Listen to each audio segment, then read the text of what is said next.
कुलती येतो हरी क्षणभरी निवडिता तुमची मज लागली सवी ठाईची नवे नभोगडी प्रसंगी प्राप्त स्थळी कीर्तन रूप सेवे करता निवडलेला भंग महान भगवत भक्त वैराग्याचे मूर्तिमंत पुतळे हिंदवी स्वराज्याचे संस्थापक राजवंत नीतिवंत गुणवंत कलावंत छत्रपती शिवाजी महाराजांचे आद्य गुरु त्याचप्रमाणे वारकरी संप्रदायाच्या कलस्थानी विराजमान असणारे नवे नवे तर वारकरी संप्रदायाच्या कलस्थानी शोभायमान दिसणारे देवमान्य संतमान्य लोकमान्य जगमान्य संत श्रेष्ठ श्री तुकोबराय यांचा फार नाही परंतु 4 चरणाचा भंग सेवेकरता निवडलेला आहे।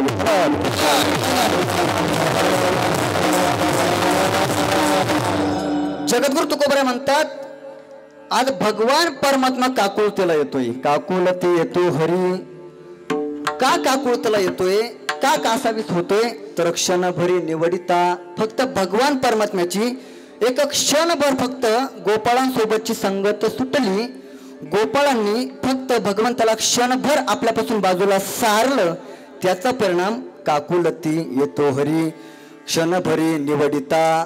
बरं, भगवंताला बाहेर काढलं, मग भगवंताला दुसरं कोणी नाही का? भगवंताला आहेत भरपूर, परंतु भगवंताला त्या गोपाळांची सवय लागली होती। भगवंत म्हणतात, तुमची मज लागली सवे ठाईची नवे नभोगडी। भगवान परमात्मा म्हणतात, त्या गोपाळांची मला सवय लागली। बरं, ती सवय आज कालची नाही लागली, ठाईची नवे, खऱ्या अर्थाने ती आत्ताची सवय नाही, तर ती ठाईची अनादी काळापासूनची असलेली ती सवय आहे। मग तुकोबरायांनी भगवंताला प्रश्न केला, का हो भगवंता, गोपाळांशिवाय दुसरं तुम्हाला कोणी भेटतच नाही का? भगवंत म्हणतात, अनेक बोलावे ते फार, मला बोलवणारे मला जवळ करणारे खूप आहेत म्हटले, आणि ते फक्त खूपच नाही तर बहु थोर नावरती, ते फार पण आहे आणि थोर पण आहे। ते बोलवणारे मला खूप जण आहेत आणि ते मोठमोठे सुद्धा लोक आहे, आमदार आहेत, खासदार आहेत, मुख्यमंत्री आहेत, असे मोठमोठे लोक मला बोलवणारे आहे। जपी आहे, तपी आहे, संन्यासी आहे, वैरागी आहे, साधू आहे, सर्वच मोठमोठे लोक आहे, परंतु ते मला आवडत नाही, बहु थोर नावडती। तरीही भगवान परमात्म्याला ते गोपाळ जवळ करतच नाही। शेवटी भगवान परमात्मा त्या गोपाळांच्या जवळ जातात आणि त्यांना मिठी देतात। भाविके त्यांची आवडी मोठी, खऱ्या अर्थाने त्या भक्तांची भगवंताला इतकी आवड जडलेली असते, इतकी संगत झालेली असते की भगवान परमात्मा त्या गोपाळांच्या जवळ जातो। तुका म्हणे मिठी घाली जीवे, तो भगवान परमात्मा त्या गोपाळांना मिठी देतो, आलिंगन देतो। का तर तुमची मज लागली सवे ठाईची नवे नभोगडी। या ठिकाणी थोडक्यात अभंगावरती भावार्थ छोटासा अर्थ तुमच्या समोर मांडण्याचा प्रयत्न केला। खऱ्या अर्थाने आजचा प्रसंग काल्याचा आहे, आणि म्हणून काल्याचा प्रसंग म्हटला की कीर्तनकार हा बांधलेला असतो, कीर्तनकार हा बांधलेला असतो। कीर्तनकाराला काल्याच्या दिवशी नामचिंतनही करता येत नाही, नामस्मर अभंगही घेता येत नाही, संतपर अभंगही घेता येत नाही, मागणीपर अभंगही घेता येत नाही। तर खऱ्या अर्थाने काल्याच्या दिवशी कीर्तनकाराला चरित्र उच्चारावं लागतं। कोणाचं चरित्र उच्चारावं लागतं? चरित्र ते उच्चारावे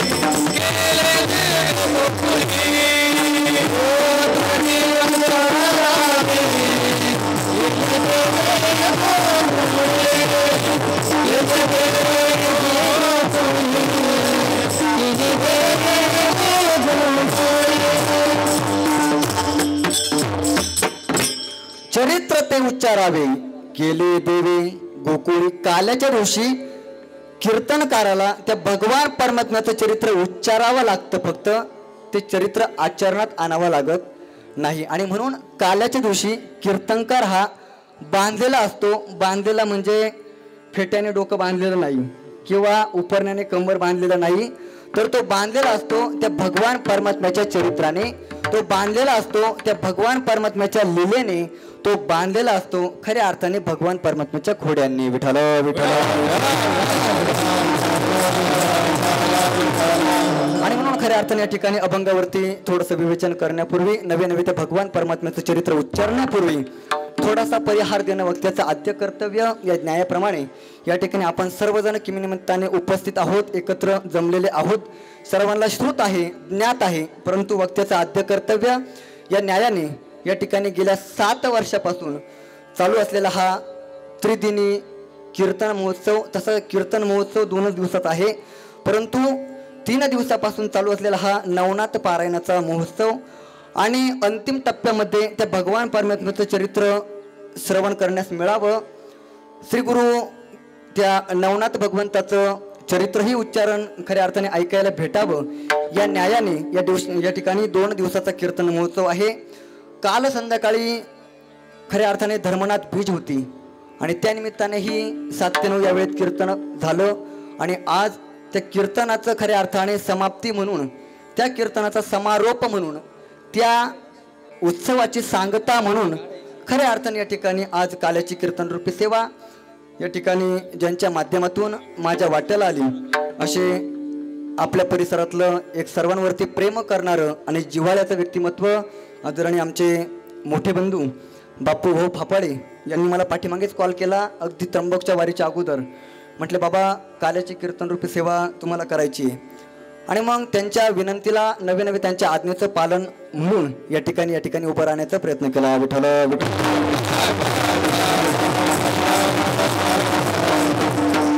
निमित्त आहे धर्मनाथ बीजेचं. या ठिकाणी भगवान श्री दत्त प्रभू आणि श्री भगवान नवनाथ यांचं सुंदर अशा प्रकारचं वास्तव्य आहे, यांचं देवालय आहे, यांचं मंदिर आहे आणि या मंदिराच्या माध्यमातून हा 7 वर्षापासूनचा चालू असलेला सोहळा खऱ्या अर्थाने हा सोहळा ज्यांच्या प्रांगणामध्ये होतोय असे आमचे आदरणीय रसाळ बाबा. खरं तर रसाळ बाबांच्या बाबतीमध्ये मला विशेष काही माहिती नाही, परंतु बापूंनी सांगितलं की अगदी साधी भोळी भक्ती आणि भगवान नवनाथावरती असलेली निष्ठा, नाथभक्त खऱ्या अर्थाने ते स्वतः या ठिकाणी त्याचं पालन करतात आणि म्हणून खऱ्या अर्थाने या ठिकाणी रसाळ बाबा त्यांची ही भक्ती आणि त्या भक्तीच्या माध्यमातून हा चालू असलेला सोहळा आदरणीय रसाळ बाबांचे 2ही चिरंजीव आमचे आदरणीय श्री दत्तूभाऊ रसाळ असतील आणि आदरणीय श्री संतोष भाऊ रसाळ असतील, हे 2ही चिरंजीव त्यांना खऱ्या अर्थाने चांगले सहकार्य करतात. मला तरी वाटतं घरातलं कार्य पार पडून घेण्यासाठी, नवे घरातलं कार्य चांगल्या रीतीने पूर्णत्वाकडे जाण्यासाठी खऱ्या अर्थाने कुटुंबाची खूप गरज असते आणि मला तरी वाटतं आदरणीय रसाळ बाबांना या संपूर्ण त्यांच्या कुटुंबाची खूप मोठी खऱ्या अर्थाने या ठिकाणी सेवा आहे, खूप खऱ्या अर्थाने चांगली सेवा आहे आणि म्हणून खऱ्या अर्थाने हे कार्य या ठिकाणी पार पडतंय आणि म्हणून आदरणीय रसाळ बाबांना द्यावे तेवढे धन्यवाद कमी. या ठिकाणी कीर्तनकर्ता उपस्थित मोठमोठे दिग्गज, मोठमोठे गायक, महाराष्ट्रातील नामवंत अशा प्रकारचे गुणीजन या ठिकाणी उपस्थित आहेत. खरं तर मला माहीत नव्हतं, मी फक्त पत्रिकेवरती नावं वाचले होते, पण बाबा झालं काय, पत्रिकेवरती मी जेवढे नावं वाचले त्यामध्ये जे प्रमुख नावं होते तेच मी बाजूला वगळले आणि बाकीचे जे नाव होते तेच स्मरणामध्ये ठेवले. पण इथं आल्याच्या नंतर कळालं की बापूंनी खरंच खऱ्या अर्थाने या ठिकाणी खूप मोठा या ठिकाणी खटाटोप केला आणि अगदी समुद्राच्या कडेला गेल्याच्या नंतर त्या मातीतून लोक फक्त त्या शिंपल्यातून हिरेच निवडून आणतात. अगदी बापूंनी या ठिकाणी आपल्या परिसरातले सुंदर अशा प्रकारचे हिरे या ठिकाणी निवडून आणले. सुंदर अशा प्रकारे या ठिकाणी गोड गळ्याचे धनी आपल्या सिन्नर तालुक्याचं नवे नाशिक जिल्ह्याचं भूषण आदरणीय हरिभक्तपरायण आमचे जिवलग सागर बाबा घुमरे या ठिकाणी ते उपस्थित आहे, त्यांना या ठिकाणी नमस्कार करतो. त्यानंतर उत्कृष्ट अशा प्रकारचं आपल्या परिसराचं वैभव पाबळवाडी गावचं भूषण आदरणीय आमचे विंचूरचे आदरणीय आमचे प्रणव महाराज दरेकर, खऱ्या अर्थाने सुंदर अशा प्रकारचा आवाज आहे बाबांचा, सुंदर गायन आहे आणि वारकरी गायन आहे. बाबांनाही खऱ्या अर्थाने दंडवत करतो. या ठिकाणी आमच्यासोबतच आलेले आमचे बंधू, छोटे बंधू आदरणीय अंकित महाराज देशमाने, सुंदर आवाज आहे त्यांचा, त्यांच्याही खऱ्या अर्थाने त्यांच्या चरणावरती दंडवत करतो. उपस्थित विनेकरी बाबा आहेत, खऱ्या अर्थाने ते अगोदर लवकर समोर येत नव्हते, परंतु त्यांनी बघितलं काही अडचण नाही, आपल्यापेक्षा बारीकच दिसतंय, वयाने लहानच दिसतंय, काही अडचण नाही, याला आपण तेव्हाच फेकून देऊ, म्हणून बाबांनी खऱ्या अर्थाने मोकळ्या मनाने विना घेतला. त्यांच्या चरणावरती दंडवत करतो. आदरणीय बापू आहेत, महाराजींचं नाव आदरणीय मुकुंदजी महाराज आहेत, खऱ्या अर्थाने चिरंजीव आहेत, सुंदर आदरणीय मुकुंद महाराज आहेत, आदरणीय बाबा आहेत, सर्व आपल्या पंचक्रोशीतलं हे टाळकरी मंडळ आहेत, आमचे परमपूजनीय पिताश्री आमच्यासोबत आलेले आहेत, त्यांनाही दंडवत करतो. आदरणीय बाबा आहेत. उत्कृष्ट अशा प्रकारचा मृदंग, ज्यांच्या आवाज खऱ्या अर्थाने त्यांचा मृदंगावरती जर थाप पडली तर इकडे कान तृप्त होतात, अशा प्रकारचा सुंदर आवाज ज्यांच्या हातातून बाहेर ऐकायला मिळतो असे आदरणीय आपल्या परिसरातलं वैभव राजू महाराज घायाळ. खऱ्या अर्थाने मृदंग वाजत असताना ते घायाळ होतात स्वतः शरीराने, परंतु इतरांना आवाजाने घायाळ करतात. आणि म्हणून त्यांच्या चरणावरती दंडवत करतो. घेतो तुमचं नाव घेतो. त्यांनी शिट्टी वाजवली मला, ते म्हणशील माझं का बरं नाव घेणं अजून. घेतो. उत्कृष्ट अशी साऊंड सिस्टीम आहे निमगाव वाकड्याचीच. खऱ्या अर्थाने आदरणीय भाऊंचं नाव रामेश्वर दादा. खऱ्या अर्थाने सुंदर साऊंड सिस्टीम आहे, आवाजही चांगला आहेत. आणि म्हणून फक्त असा शेवटपर्यंत ठेवा, आपल्याला दुसरी साऊंड सिस्टीम घ्यायची अजून. आणि म्हणून आवाज चांगला असू द्या, काही अडचण नाही. उत्कृष्ट साऊंड सिस्टीम आहे. आदरणीय महाराजांचे चिरंजीव दादा या ठिकाणी उपस्थित आहेत. आपण सर्वजण मातृवर्ग पितृवर्ग. खरं तर कालच फोन झाला बापूंना आमचे वैभव दादा की म्हटलं उद्या काल्याचे कीर्तन आहे, तुमचा सीझन फिक्स असेल, शेड्यूल्ड या ठिकाणी कंप्लीट असेल म्हटलं.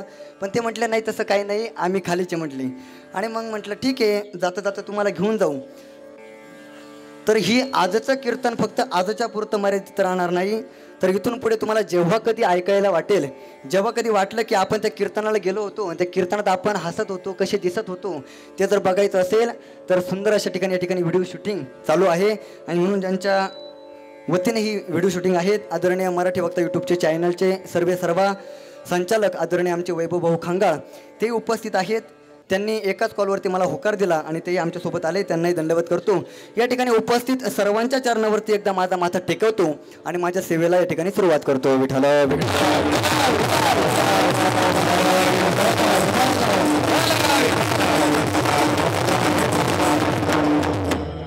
अभंग भगवान जगद्गुरु तुकोबरा यांचा आहे. आणि जगद्गुरु तुकोबराय प्रस्तुत अभंगामधून सांगतात की तो भगवान परमात्मा काकुलती येतो. खऱ्या अर्थाने तो भगवान परमात्मा व्याकुळ होतो. खरं तर जगाचा चालक मालक, तीनही लोकांचा राजा, चाले हे शरीर कोणाची असत्ते, कोण बोलविते हरिवीन. खऱ्या अर्थाने असा संपूर्ण ब्रह्मांडाचा चालक मालक माझा भगवान परमात्मा, कोणाच्याही पुढे न वाकणारा, कोणाच्याही पुढे नमती न घेणारा, कोणाच्याही पुढे सहजपणे नम्र न होणारा माझा भगवान परमात्मा आज काकुळतीला येतोय. त्याचं कारण काय तर खऱ्या अर्थाने विषय सांगून जातो की अनेक प्रकारची साधनं आज अलीकडे आम्ही जगामध्ये बघतो. नवे संतांनी सुद्धा सांगितलं की करा जप तप अनुष्ठान याग संती हे मार्ग सांगितले. खऱ्या अर्थाने संत सांगतात, साधूंनी सांगितलं की जीवन जगायचं असेल नवे तर भगवान परमात्म्याला जर प्राप्त करून घ्यायचं असेल तर जप करा, तप करा, अनुष्ठान करा, यज्ञ करा, नामचिंतन करा, भक्ती करा. असे अनेक प्रकारचे साधनं त्या भगवान परमात्म्याला प्राप्त करण्याकरता सांगितलेले आहे. परंतु त्यातील सर्वात सोपा आणि सर्वात खऱ्या अर्थाने कलियुगाच्या दृष्टीने सोपा असं साधन कोणतं आहे तर ते म्हणजे नामचिंतन आहे. विठ्ठल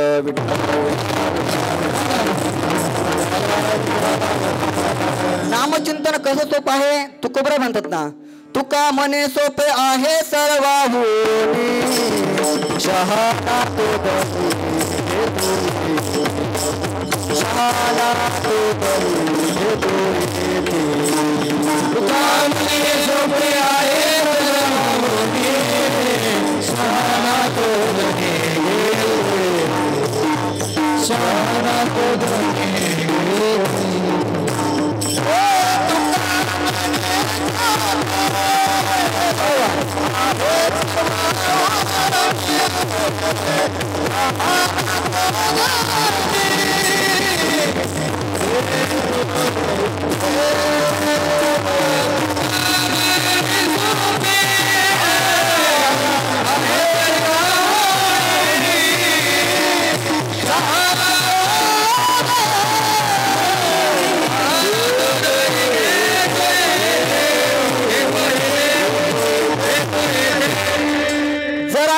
योगाचा विचार केला, यज्ञ करण्याचा विचार केला, जप करण्याचा विचार केला, तप करण्याचा विचार केला, अनेक प्रकारच्या साधनांचा जर विचार केला तर ती साधनं थोडीशी खडतर आहे, थोडी खडतर आहे.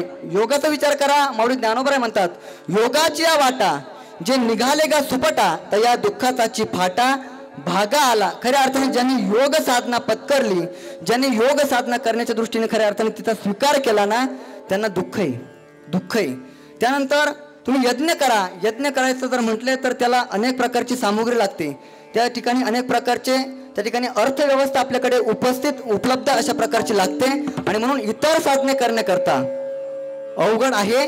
परंतु जर आम्ही नामचिंतनाचा जर विचार केला तर तुका म्हणे सोपे आहे सर्वाहुनी शहाणा तू धनी घेतोय. ते नामचिंतन ही साधना इतकी स्थिर सांगितली, इतकी सोपी सांगितली, पण ही घेण्याकरता त्या ठिकाणी शहाणाचा लागतो.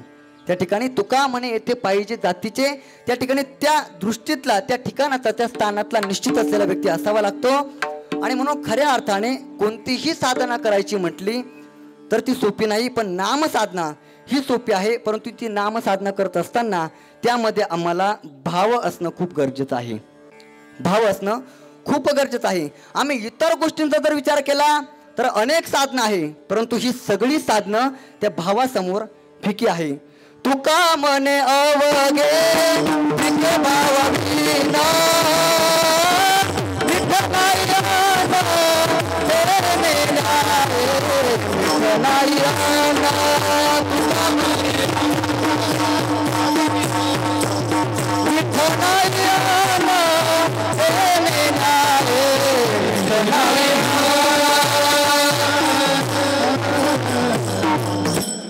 सगळी साधना आम्ही करू शकतो.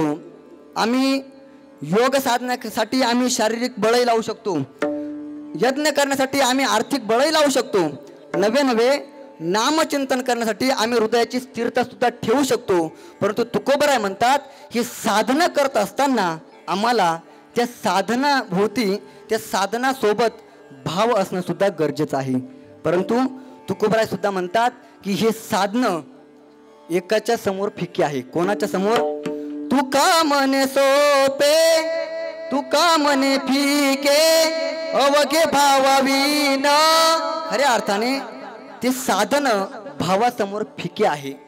आणि म्हणून खऱ्या अर्थाने भावासमोर फिके आहे. आणि फिके म्हणत असताना त्या ठिकाणी उदाहरण दिलं, मीठ नाही अन्न तेने न्याय. ज्याप्रमाणे अन्नामध्ये जर मीठ नसेल तर त्या अन्नाला चव राहत नाही, अगदी त्याचप्रमाणे ही सगळी साधनं करत असताना, ही सगळी साधनं स्वीकारत असताना, या सगळ्या साधनांचं अवलोकन करत असताना जर त्या साधनांमध्ये जर भावच नसेल तर त्याला काही उपयोग नाही. आणि म्हणून तुकोबराय म्हणतात ज्याप्रमाणे भाजीत मीठ नसेल तर त्या भाजीचा काही उपयोग होत नाही. बघा, शास्त्र सांगतं, तर्कशास्त्र सांगतं की काही गोष्टी मुख्य असतात आणि काही गोष्टी अमुख्य असतात.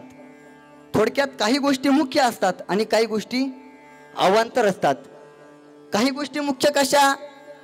तर भाजीमध्ये मीठ असणं हे मुख्य आहे आणि भाजीमध्ये इतर गोष्टी असणं किंवा नसणं हे अवांतर झालं. विठ्ठल विठ्ठल. सोपं सांगू का? आता सीझन चालू झाला. कोणता? लग्नाचा. आले लग्न घटी समीप नवरा आणि लग्नाचा सीझन चालू झाला. मग तो लग्नाचा सीझन होत असताना त्या लग्न कार्यामध्ये काही 10-5 लाखाचा मंडप असणं किंवा नसणं हे अवांतर प्रयोजन झालं. म्हणजे मंडप असलाच पाहिजे असंही नाही आणि मंडप नसला पाहिजे असंही नाही. त्या लग्नामध्ये 2-3 लाखाचा डीजे असलाच पाहिजे असंही काही नाही आणि नसलाच पाहिजे असंही काही नाही. त्या लग्नामध्ये काही 4-5 टेम्पो भरून वराडी असलीच पाहिजे असंही नाही आणि नसलीच पाहिजे असंही नाही. त्या लग्न कार्यामध्ये अत्तरांचे फवारे असलेच पाहिजे असंही नाही आणि नसलेच पाहिजे असंही नाही. त्या लग्नामध्ये नवरदेव नवरीचे मित्र मैत्रिणी असलेच पाहिजे असंही काही नाही आणि नसलेच पाहिजे असंही काही नाही. त्या लग्नामध्ये नवरदेव नवरीचे चुलते काके असलेच पाहिजे असंही काही नाही आणि नसले पाहिजे असंही काही नाही. त्या लग्नामध्ये नवरदेव नवरीचे मावशी काका इतर नातेवाईक असलेच पाहिजे असंही काही नाही आणि नसलेच पाहिजे असंही काही नाही. त्या लग्नामध्ये नवरदेव नवरीचे आई वडील असलेच पाहिजे असंही नाही आणि नसलीच पाहिजे असं नाही. अलीकडे ते कोर्ट मॅरेज होतं त्याच्यामध्ये आईवडील असतात का? नाही ना. पण त्या लग्नामध्ये नवरदेव नवरी असलेच पाहिजे आणि नसलेच पाहिजे असं काही आहे का? नवरदेव नवरी असलेच पाहिजे. ज्याप्रमाणे लग्नामध्ये इतर गोष्टीचा फापट पसारा असलाच पाहिजे असं नाही, परंतु नवरदेव नवरी असलीच पाहिजे. तसं तुकोबराय म्हणतात या ठिकाणी अन्नामध्ये इतर गोष्टी असल्याच पाहिजे असं काही नाही, परंतु मीठ असलं पाहिजे. आणि जर भाजीमध्ये जर मीठ नसेल तर काय होतं? रुचीने ती अण्णा त्यात रस पालावना, त्यात रस पालावना.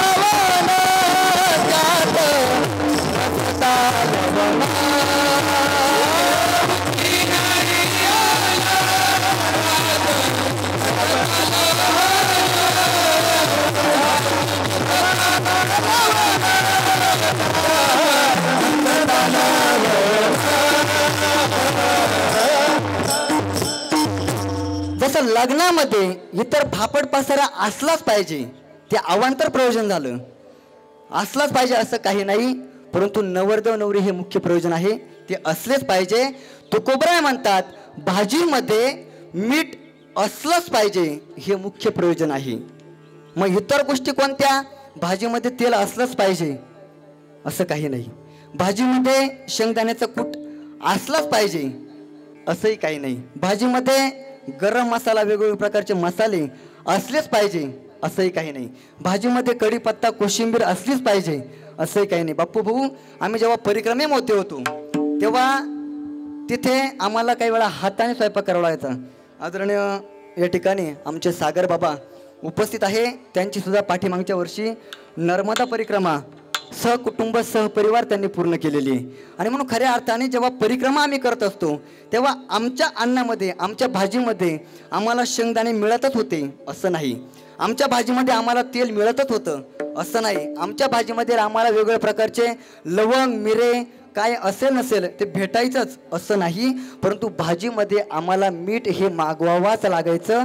तुकोबराय म्हणतात जर त्या भाजीमध्ये जर मीठ नसेल तर रुचीने ते अन्न त्यात नसता लवण. जर भाजीमध्ये नसेल मीठ तर ती कोणी खाऊ नाही शकणार नीट. जर ज्या भाजीमध्ये नसेल मीठ ती भाजी जर कोणी खाल्ली नीट तर त्याला माझ्याकडून आजच्या कीर्तनाचं पाकिट. विठ्ठला विठ्ठल. भाजीमध्ये जर मीठ नसेल तर त्या भाजीला चव नाही. तसं नामचिंतन करत असताना भगवंताची भक्ती करत असताना जर त्या भक्तीमध्ये त्या नामचिंतनामध्ये जर भाव नसेल तर खऱ्या अर्थाने त्या नामचिंतनाला काहीही उपयोग राहत नाही. विठ्ठल.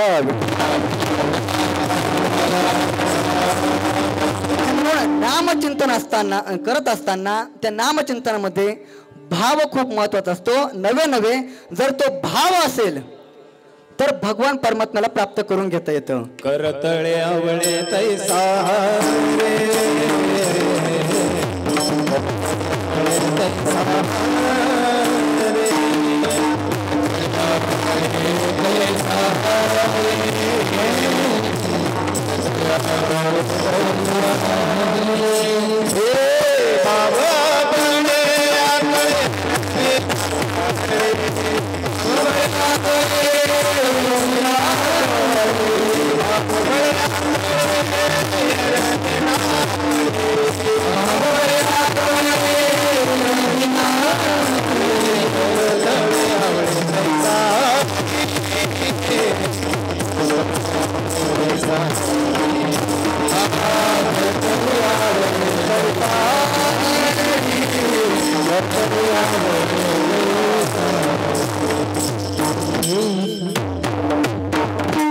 सुंदर प्रमाण दिलं महाराजांनी आणि चाल सुद्धा वारकरी लावली. खऱ्या अर्थाने भगवान परमात्म्याला जर प्राप्त करून घ्यायचं असेल तर भाव बळे आकळे एरविना कळे करतळी आवळे तैसा हरी. भगवान परमात्म्याला जर प्राप्त करायचं असेल तर आम्हाला खऱ्या अर्थाने भाव खूप महत्वाचा आहे. भाव खूप महत्वाचा आहे. आणि मग तो भाव प्राप्त करून घेत असताना नवे भगवंताला फक्त भावच महत्वाचा आहे. त्याला पैसा लागत नाही, रुपया लागत नाही, इतर कोणत्याच गोष्टी लागत नाही. त्याला फक्त भाव लागतो. भावा एकासाठी खांदावा हे आपुला, वाहे आपुला.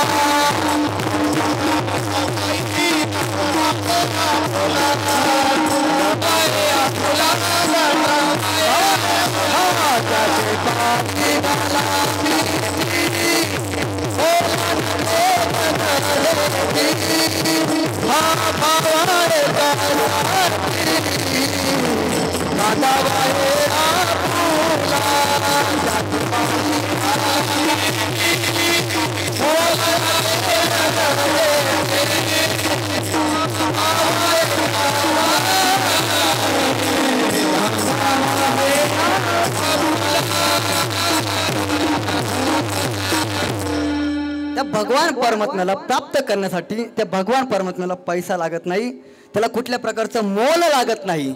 फक्त त्याला एकदा आलिंगन द्या आणि त्याच्या चरणावरती आपला भाव ठेवा. पैसा न लागे, रुपया न लागे, न लागे कवडी दमडी, न लगे कवडी दमडी. बोलो राम राम राम, बोलो श्याम श्याम श्याम, बोलो राम राम राम, बोलो श्याम श्याम श्याम. मनवा मनवा खेती करो हरिनाम. खऱ्या अर्थाने त्या भगवान परमात्म्याला पैसा लागत नाही, रुपया लागत नाही, फक्त भाव लागतो. भावे विन देव न कळे निसंदेह. खऱ्या अर्थाने त्याला भाव लागतो. भावाशिवाय भगवान परमात्मा नाही. किंवा माऊली अजून एक प्रमाण देतात, भावे विन भक्ती, भक्ती विना मुक्ती, बळे विना शक्ती बोलो नये. खऱ्या अर्थाने भावाशिवाय भक्ती होऊ शकत नाही, भक्तीशिवाय मुक्ती होऊ शकत नाही. आणि खऱ्या अर्थाने शरीराचं बळ बघायचं असेल तर शक्तीशिवाय ते बळ आम्हाला पाहता येत नाही. आणि म्हणून खऱ्या अर्थाने त्या भगवान परमात्म्याच्या चरणावरती भाव असावा लागतो. आणि म्हणून असा भाव त्या गोपाळांकडे होता. आणि त्या भावाच्या बळावरती खऱ्या अर्थाने गोपाळांनी त्या भगवान परमात्म्याला आपलंसं केलं होतं. त्या भगवान परमात्म्याला खऱ्या अर्थाने आपल्या मुठीमध्ये त्या गोपाळांनी खऱ्या अर्थाने समाविष्ट केलेलं होतं. आणि मग असा भगवान परमात्मा त्या गोपाळांच्या समोर काकुळती येतोय. विठ्ठल विठ्ठल.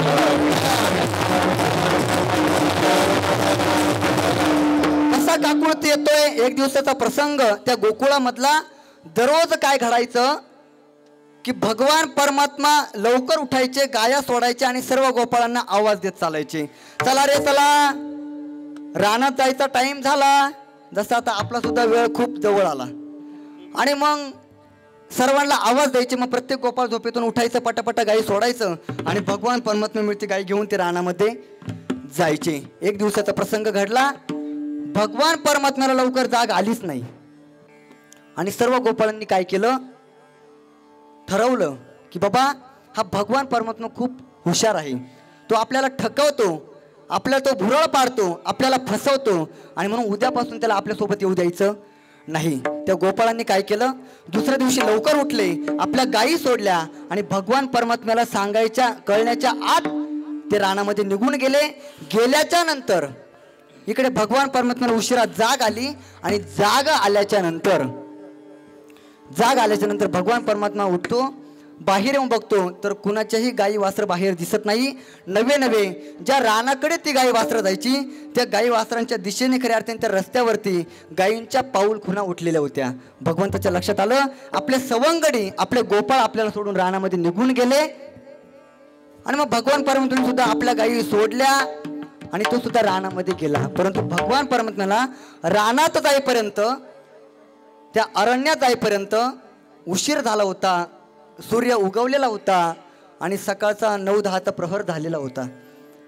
तोपर्यंत या गोपाळांच्या गायी जोगलेल्या होत्या. त्या ठिकाणी त्या गायींचे पोट भरलेले होते आणि गोपाळ आता खेळ मांडण्यासाठी त्या ठिकाणी खऱ्या अर्थाने प्रवृत्त झाले होते.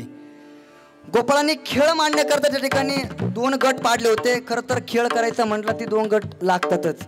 मग तो राजकारणाचा खेळ असू द्या किंवा गोपाळांचा खेळ असू द्या, 2 गट लागतातच. जर गट नसले तर मग ते 50 खोके एकदम ओके ते होत नाही, गट असावे लागतात. मग गोपाळाने सुद्धा गट मांडले होते, 2 गट पाडले. आणि मग गट पाडल्याच्या नंतर त्यांची आता ते गडी, माझे गडी कोण कोण असे ते गडी वाटप चालू होती. तेवढ्यात भगवान परमात्मा तिथे गेले. आणि भगवान परमात्मा गेल्याच्या नंतर ते भगवान परमात्म्याने विचार केला, आता आपल्याला सुद्धा गोपाळांसोबत खेळायचं, परंतु खेळण्याच्या अगोदर आपल्या गायी त्या गोपाळांच्या गायीमध्ये आपण समाविष्ट करून देऊ. आणि म्हणून भगवान परमात्मा त्या गोपाळांच्या गायीमध्ये आपल्या गायी त्या ठिकाणी न्यायला लागला. तेवढ्याच काही गोपाळांनी त्याला आवाज दिला, अरे ए कृष्णा, गायी कुठे घेऊन चालला? तेव्हा भगवंत म्हणतो, अरे गोपाळांनो, आपल्या गायी आहे, माझ्या गायी तुमच्या गायींमध्ये त्या ठिकाणी लावून देतो, त्या चरायला सोडून देतो आणि मी पुन्हा तुमच्यामध्ये येतो. गोपाळ म्हटले, जमणार नाही. आत्तापर्यंत आम्ही तुझं सगळं सहन करून घेतलं, आत्तापर्यंत तुझं सगळं ऐकून घेतलं, आत्तापर्यंत तुला सगळं काही खूप सहन केलं. इथून पुढे तू आमच्यामध्ये यायचं नाही, आमच्यामध्ये खेळायचं नाही, आमच्यामध्ये गायी आणायच्या, आमच्या गायींमध्ये गायी आणायच्या नाही. तेव्हा भगवान परमात्मा म्हणतो, अरे नेमके झालं काय? कालपर्यंत तुम्ही व्यवस्थित आपण एकत्र गायी चारायचो, एकत्र खेळ खेळायचो, एकत्र राहायचो, एकत्र घरी जायचो. आज नेमके झालं काय? आज माझ्या गायी तुमच्या गायींमध्ये का तुम्ही येऊ देत नाही? तेव्हा ते गोपाळ उत्तर देतात, कान्होबा, अरे ऐक, तुझ्या गायी ना, तुझ्या गायी ह्या साध्या नाहीये, साध्या. मग तुझ्या गायी कशा आहे? कान्होबा ओढाळ तुझ्या गायी होत्या नवत्या कळंबाठाई. कान्होबा ओढाळ तुझ्या गायी होत्या नवत्या कळंबाठाई. शिव्या देती तुझी आई, शिव्या देती तुझी आई. कान्होबा कान्होबा कान्होबा कान्होबा रे कान्होबा निवडी आपुली गोदने. कान्होबा रे कान्होबा निवडी आपुली गोदने. तर गोपाळाने सांगितलं, देवा तुझ्या गायी कशा आहे? म्हटल्या, ओढाळ आहे, ओढाळ. ओढाळ म्हणजे कुठेही बरकटतात, त्या गायींना शिस्त नाही. आणि तुझ्या गायींना शिस्त नसल्यामुळे आम्हाला दिसतात की त्या कळंबाच्या झाडाखाली असतील, परंतु होत्या नवत्या कळंबाठाई. आम्ही जेव्हा त्या कळंबाच्या झाडाखाली जातो ना बघायला, तेव्हा त्या गायी त्या ठिकाणी दिसत नाही. मग आमची धावपळ होऊन जाते, आमची धावपळ होऊन जाते. आणि त्या धावपळीमध्ये कान्होबा घडतं काय? तुझ्या गायी तर ओढाळ आहेच आहे, तुझ्या गायी ओढाळ आहेच आहे, परंतु घडतं काय? त्या गायीला शोधण्याकरता आम्ही जातो, तितक्यात तू सुद्धा इकडे दुसरा प्रकार करून ठेवतो. काय काय कारनामा करतो? 5 पोळ्या 3 भाकरी, 1.5 कानवला 1 पुरी, आमची ठकवणी खाली शिदोरी, आम्हा धाडीले वहिल्या दुरी. कान्होबा कान्होबा कान्होबा कान्होबा रे कान्होबा निवडी आपुली गोदने. हो, त्या ठिकाणी त्या गायींना शोधण्याकरता आम्ही जेव्हा जातो ना, तेव्हा इकडे तू दुसरा कारनामा करून ठेवतो. काय? तर आम्ही घरून आणताना 5 पोळ्या आणलेल्या असतात, 2 भाकरी आणलेल्या असतात आणि 1.5 कानवला म्हणजे 1.5 तांब्या भरेल एवढी त्या ठिकाणी ती भाजी आणलेली असते आणि पुरी असते म्हटले. परंतु हे सगळं काही आणलेलं असताना जेव्हा तुझ्या गायी ओळण्याकरता आम्ही तिकडे जातो ना, तेव्हा आमची ठकवून खाल्ली शिदोरी. तू आम्हाला फसवतो, आम्हाला ठकवतो आणि आमची शिदोरी चोरून खातो. कान्होबाने ऐकून घेतलं, ठीक आहे, आपल्या हा गायींना नावं ठेवतोय, आता मलाही नावं ठेवतोय. पण ते गोपाळ यावर शांत राहत नाही. ते गोपाळ याच्याही पुढे जातात.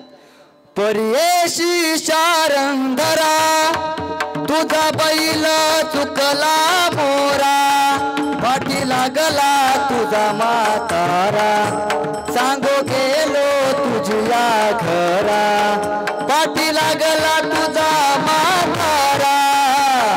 कान्होबा कान्होबा कान्होबा कान्होबा रे कान्होबा निवडी आपुली गोदने. हो, त्या ठिकाणी कान्होबाने ऐकून घेतलं की बाबा मला नावं ठेवताय, ठीक आहे, माझ्या गायींना ओढाळ म्हणताय, ठीक आहे, पण आता गोपाळ भगवंताच्या वडिलांना सुद्धा नावं ठेवताय.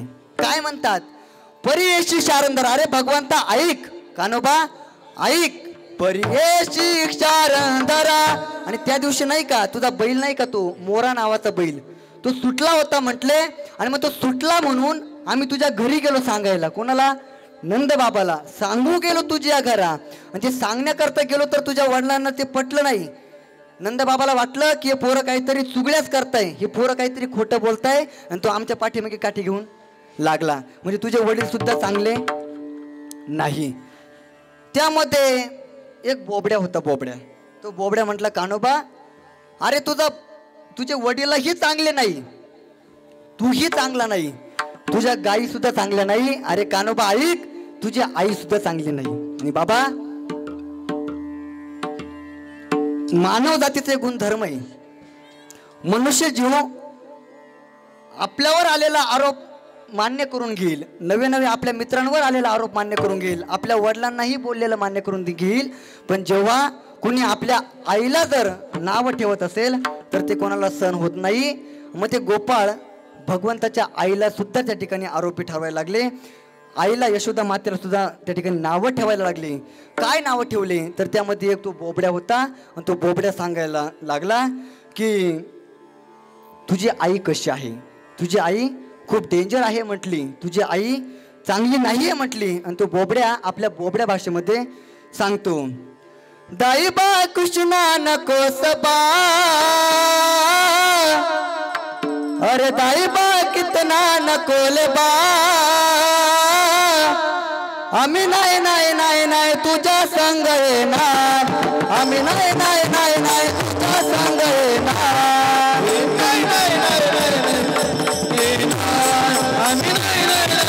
तुझ्या संग येणार. तो बोबड्या नावाचा जो गोपाळ होता ना तो त्या भगवान परमात्म्याला सांगतो त्या बोबड्या भाषेमध्ये बरं का. हरी दाईबा कितना नकोले बा, दाईबा कितना नकोले बा, आम्ही नाही नाही आम्ही नाही नाही नाही नाही तुझ्या संग येणार, आम्ही नाही नाही नाही नाही तुझ्या संग येणार, आम्ही नाही नाही नाही नाही नाही तुझ्या संग येणार. ते भगवान परमात्मा म्हणतात तू जा. काय केलं म्हटले तुझ्या आईने? असच एकदा समले पोळ मिळून, अशीच एकदा सगळे पोळ मिळून,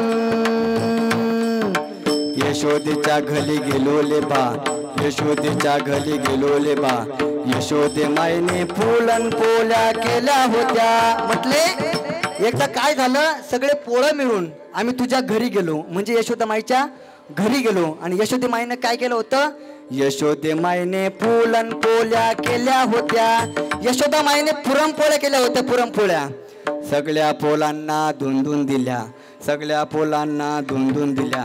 मी पोली मागायला गेलो मलाच अर्धी दिलेले बा, आम्ही नाही नाही आम्ही नाही नाही आम्ही नाही नाही नाही नाही तुझ्या संग येणार. खऱ्या अर्थाने तो बोबड्या म्हणतो तुझी आई खूप खराब आहे.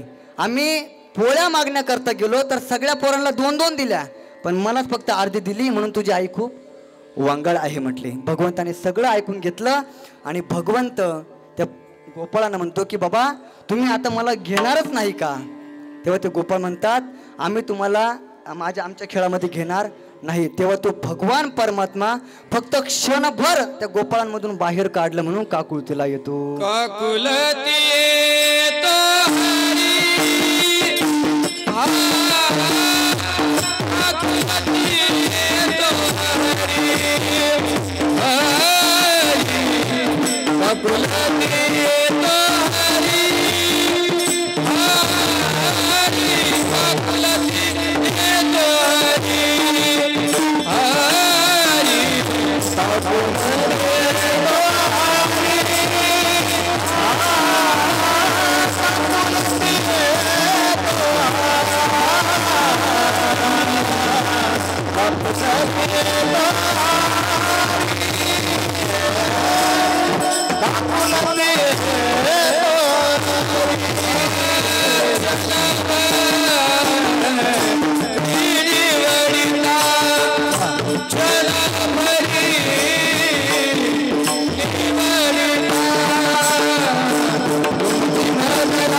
सर्वांनी एकदा टाळ्या वाजवा.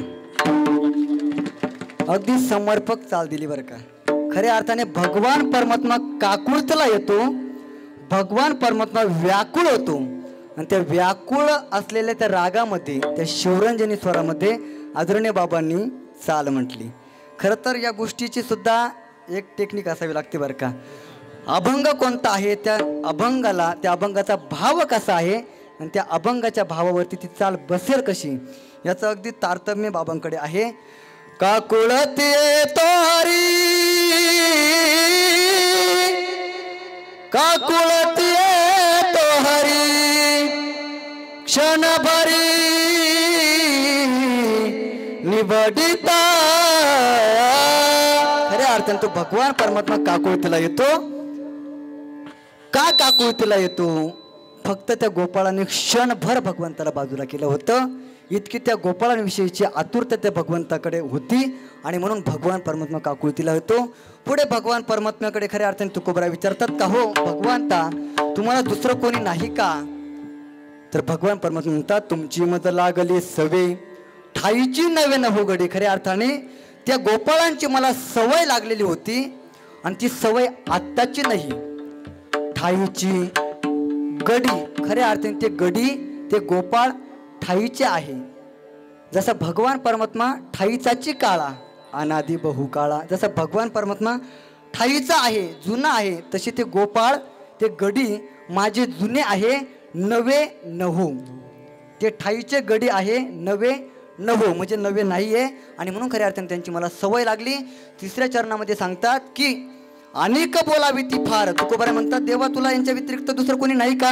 तेव्हा भगवंत म्हणतात की बाकीचे भरपूर मोठमोठे ना, जपी आहे, तपी आहे, संन्यासी आहे, योगी आहे, साधू आहे, परिक्रमा करणारे आहे, नवे नवे एका एका खऱ्या अर्थाने फळावरती दिवस दिवस काढणारे असे मोठमोठे महाज्ञानी लोक आहे. परंतु खऱ्या अर्थाने ते मला आवडत नाही का? योगी यांच्या ध्यानी ध्याता ना तुळसी, तो आम्हा पासी मागे पुढे. खऱ्या अर्थाने तो आमच्या मागे पुढे असतो, तो योग्यांच्या ध्यानामध्ये सुद्धा नसतो आणि म्हणून खऱ्या अर्थाने मला ते आवडत नाही. अनेक बोलावी ती फार, मला बोलवणारे मोठमोठे लोक आहेत परंतु मी त्यांच्याकडे जात नाही. बहुथोर नावडती, ते मला आवडत नाही आणि म्हणून असं करता करता ते गोपाळ मानायला तयार नाही. भगवंत विनवणी करताय, गोपाळ मानत नाही. भगवंत विनवणी करताय, गोपाळ मानत नाही. शेवटी भगवंत राहतो आणि जसा एखादा जवळचा व्यक्ती, एखादा जवळचा मित्र जर आपलं जर ऐकत नसेल, जर आपली एखादी गोष्ट जर मानतच नसेल, तर आपण त्यांनी आपली गोष्ट मान्य करावा, त्यांनी आपली विनंती मान्य करावा. म्हणून हा डायरेक्ट अगदी घरच्या प्रमाणे त्याला आलिंगन देतो आणि त्याला सांगतो, बाबा तुला हे काम करावंच लागेल. भगवान परमात्मा सुद्धा गोपाळांच्या बाबतीमध्ये तोच प्रसंग या ठिकाणी अवलोकन करतात. भगवान परमात्मा गोपाळ मानतच नाही, शब्दाने गोपाळ आपलं ऐकतच नाही, म्हणून भगवान परमात्मा डायरेक्ट त्यांना मिठी देतात. भाविकी त्यांची आवडी मोठी. खऱ्या अर्थाने त्या गोपाळांची अंतकरणामध्ये उत्सुकता, अंतकरणामध्ये आवड, अंतकरणामध्ये व्याकुळता, अंतकरणामध्ये खऱ्या अर्थाने ते प्रेम असल्या कारणामुळे भगवान परमात्मा त्या गोपाळांना डायरेक्ट आलिंगन देतो. तुका मने मिठी घाली जिवे, तुमची मज लागली सवे ठाईची नवे नभोगडी. या ठिकाणी सर्वांनी आपला वेळ संपुष्टात आलेला आहे. थोडंसं 2 मिनटं भजन करू आणि त्यानंतर काही 2-3 खोड्या सांगून या ठिकाणी अभंगाला पूर्णविराम देऊ. विठोबा रकुमाई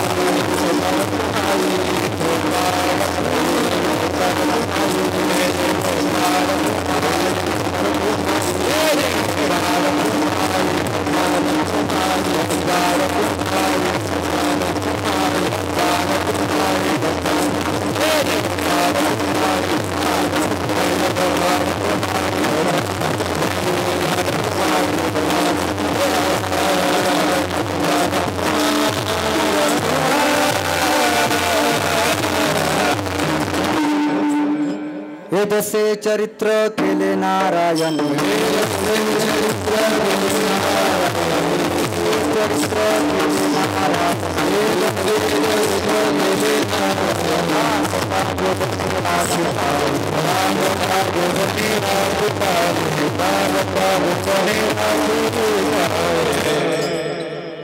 कालाचा प्रसंग म्हटला की त्या भगवान परमात्म्याचं चरित्र सांगितलं पाहिजे. खर तर संतांना विचारलं की भगवान परमात्म्याने गोकुळामध्ये काय केलं, तर संत सांगतात चरित्र केलं. तुम्हा आम्ही जर सांगितलं तर आम्ही म्हणतो लीला केल्या, कारण भगवान परमात्मा आम्हाला हा लहान बाळासारखा दिसतो ना, आणि म्हणून आम्ही म्हणतो लीला केल्या. परंतु गोकुळामधील गवळणींना विचारलं की भगवंताने गोकुळामध्ये काय केलं, तर गवळणी उत्तर देतात भगवंताने खोड्या केल्या. विठ्ठल विठ्ठल. आणि म्हणून खऱ्या अर्थाने त्या भगवान परमात्म्याचं चरित्र, त्या खोड्या, त्या लीला आजच्या कीर्तनामध्ये सांगितल्या गेल्या पाहिजे. आणि म्हणून या ठिकाणी सांगण्याचा प्रयत्न करतो. खऱ्या अर्थाने वसुदेव आणि देवकीचं लग्न जमलं आणि त्या विवाह सोहळ्यामध्ये वरात चालू होती आणि त्या वरातीमध्ये आकाशवाणी झाली. आकाशाची वाणी सांगत असे कंसा माने हा भरवता बोलण्याचा. खऱ्या अर्थाने ती आकाशाची वाणी भगवंता त्या ठिकाणी सांगते, अरे कंसा, ज्या बहिणीचे वरात घेऊन तू चाललेला आहे ना, ज्या बहिणीला मिरवण्याकरता तू या ठिकाणी या मथुरेतून वरात काढतो आहेस ना, याच बहिणीचा 8वा पुत्र तुझा वध करणार आहे. आणि म्हणून ती वाणी ऐकल्याच्या नंतर घेऊन या खड्ग माराया धावला, हात तो धरिला वसुदेवे. खऱ्या अर्थाने बहिणीला आता ठेवायचंच नाही. आणि म्हणून भगवंताने त्या ठिकाणी कंसाने हातात खड्ग घेतलं, मारायला धावला. आणि जेव्हा खऱ्या अर्थाने ती पत्नी आपली अर्धांगिनी होत असते आणि जेव्हा लग्न सोहळा होत असतो, जेव्हा 7 फेरे एखादी मुलगी त्या मुलासोबत फेरे मारत असते, तेव्हा तिचा अर्धा अधिकार, खऱ्या अर्थाने तिच्यावर अर्धा हक्क तो पतीचा होत असतो. आणि म्हणून आपल्या पत्नीला वाचवण्याकरता वसुदेवांनी कंसाचा हात पकडला, सांगितलं, त्या ठिकाणी एक संमती घेतली की बाबा 8वा पुत्र हिचा जर तुझा वध करणार आहे, 8वा पुत्र जर हिचा वैरी आहे, तर खऱ्या अर्थाने तू हिला मारू नको. जेव्हा हिचा जो मुलगा जन्माला येईल तो मी तुला आणून देईल. तेव्हा कंसाने ते ऐकलं आणि कंस त्यांना बंदीशाळेमध्ये ठेवतो. प्रसंग सर्वांना श्रुत आहे, ज्ञात आहे. आणि मग त्या बंदीशाळेमध्ये पहिला मुलगा जन्माला येतो, कंसाकडे नेलं जातं. कंस त्या मुलाला मारतो, दुसराही मारतो, तिसराही मारतो, 6ही मारी दुराचारी सगळे पोरं त्या ठिकाणी 6 मुलांना मारतो. 7वा गर्भ योगमायेचा खऱ्या अर्थाने येतो आणि योगमायेला ज्या खऱ्या अर्थाने तो हातामध्ये घेतो, गरगर फिरवतो आणि आता तो त्या जमिनीवरती आपटणार. तेवढ्यात पुन्हा आकाशवाणी होते, अरे कंसा, तू मला काय मारतोय, तुझं लागी वजी उपदळा मज आधी. अरे तुला मारणारा गोकुळामध्ये खऱ्या अर्थाने राहतोय. आणि म्हणून जेव्हा 8वा गर्भ खऱ्या अर्थाने जेव्हा गर्भावस्थेमध्ये देवकी माता असते, तेव्हा देवकीचे तेज खऱ्या अर्थाने तेजच्या ठिकाणी खुलून दिसायला लागतं. आणि मग अशा वेळेस भगवान परमात्मा अवतार घेतात. त्या ठिकाणी जन्माला येत नाही. सुरुवातीला भगवान परमात्मा अवताराला येतात. अवताराला येत असताना 8 वर्षाची मूर्ती म्हणून अवताराला येतात. खऱ्या अर्थाने 8 वर्षाची मूर्ती त्या ठिकाणी दिसते. देवकी सांगते, कृष्णा, भगवंता, मी खऱ्या अर्थाने माझं तप यासाठी नाही केलं, तू 8 वर्षाचा असताना नाही आले पाहिजे, तर तू बाळपणामध्ये माझ्या उदरामध्ये जन्माला आला पाहिजे. तेव्हा भगवंत म्हणतात की माते, मी तुझ्या पोटी बालक म्हणूनच राहणार आहे, परंतु तुला काही महत्त्वाच्या 2-3 उपदेशाच्या गोष्टी सांगायच्या आहे. आणि म्हणून खऱ्या अर्थाने मी 8 वर्षाची खऱ्या अर्थाने मूर्ती स्वरूपात प्रकट झालो. काय आहे उपदेश? तेव्हा त्या देवकीला सांगितलं जातं की आता मी मोठा आहे ना, मी लहान होईल तेव्हा मला काय करा की एका टोपलीमध्ये घ्या आणि मला तुम्ही कुठे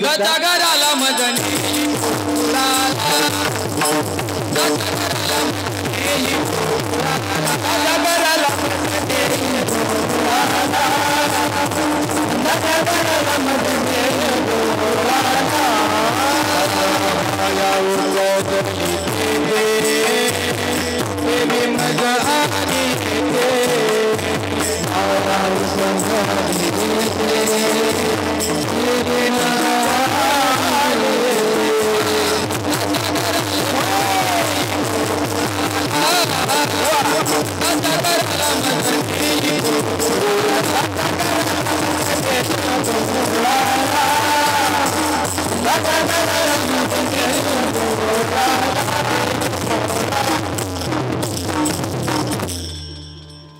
भगवंताने सांगितलं जेव्हा मी बाळ स्वरूपामध्ये होईल तेव्हा मला टोपलीत घ्या आणि कुठे जा, नंदाच्या घराला, मदनी गोकुळाला. वसुदेवाने तेच केलं. जेव्हा भगवान परमात्मा छोटे झाले तेव्हा एका टोपलीमध्ये माझ्या भगवंताला घेतलं आणि घेतल्याच्या नंतर अगोदर प्रश्न विचारला होता, आमच्या पायामध्ये तर बेड्या आहेत. भगवंताने सांगितलं काही काळजी करू नका. उचललेला कमळापती पाहिची बंधनी गळती. खऱ्या अर्थाने भगवंताला उचललं. पायातले बेड्या खऱ्या अर्थाने सुटून गेल्या, तुटून गेल्या आणि मग यमुना नदी पार केली. गोकुळात जाऊन पोहोचले. त्या ठिकाणी देवकीला खऱ्या अर्थाने यशोदा मातेला एक कन्या झाली होती, तिला इकडे आणलं. तिथे माया उपजली, तिथे ठेबीमध्ये आणि येथे भगवंताला तिथे ठेवलं. आणि एकदा भगवान परमात्मा गोकुळामध्ये जन्माला आला तेव्हा आमच्या माता माऊल्यांना माहिती पडलं. आणि एकदा आमच्या माता माऊल्यांना जर एखादी गोष्ट जर माहिती पडली तर ती पोटामध्ये राहत नाही. ते सर्वांना सांगतात. तुला म्हणून सांगते, कोणाला सांगू नको, पण सर्वांना सांगत फिरतात. ते गोकुळामध्ये तेच झालं. भगवान परमात्मा जन्माला आले आणि माता माऊल्यांच्या पोटामध्ये काही राहिलं नाही. ते सर्वांना सांगायला लागले, गवळण मनती गवळणे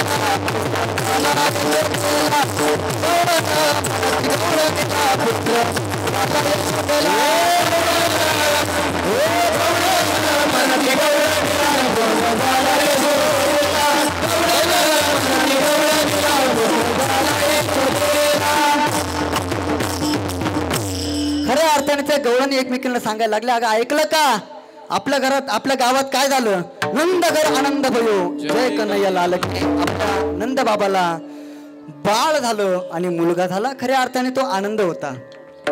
तुकोबराय वर्णन करतात, भगवंताचा जन्म झाला गोकुळामध्ये आणि अवतार झाला मथुरेमध्ये. अभंग आहे, कृष्ण गोकुळी जन्मला दृष्टा चळकाप सुटला. खऱ्या अर्थाने कृष्णाचा जन्म, कृष्ण गोकुळी जन्माला गोकुळात, दृष्टा चळकाप सुटला मथुरेमध्ये.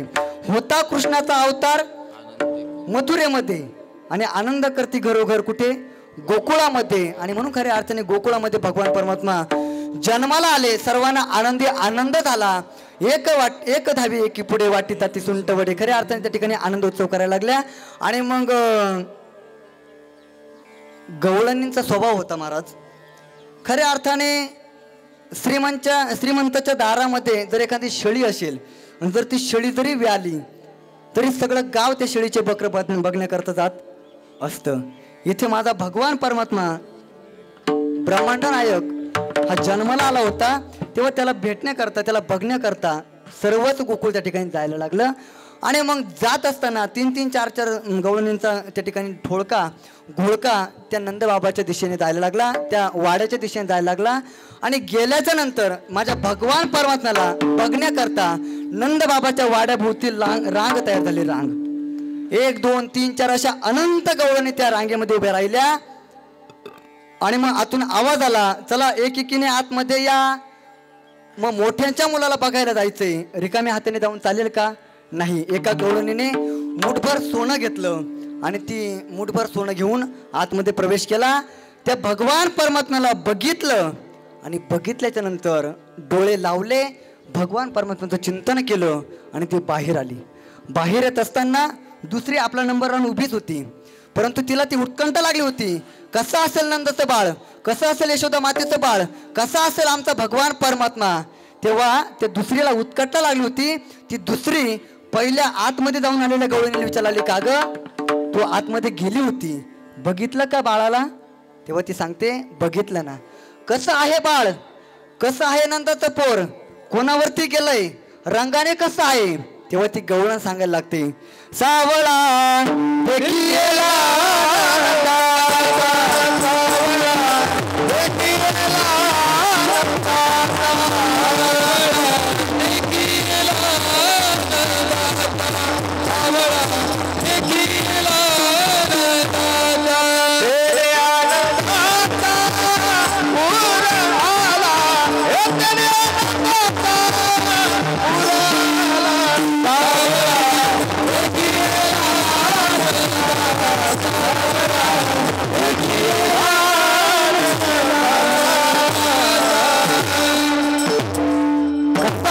बघितले माझा भगवान परमात्मा, तर तो देवकीवरही गेला, आपल्या यशोदेवरही गेला नाही आणि नंद बाबावरती सुद्धा गेला नाही. तर तो कसा आहे म्हटले, सावळा देखील आनंदाचा, आणि त्याला पाहिल्याच्या नंतर त्याने आनंदाचा पूर आला. खऱ्या अर्थाने माझ्या आनंदाला पारावार राहिला नाही. ती दुसरी गवळण सुद्धा मध्ये गेली. आतमध्ये गेल्याच्या नंतर तिने भगवंताला पाहिलं आणि पाहिल्याच्या नंतर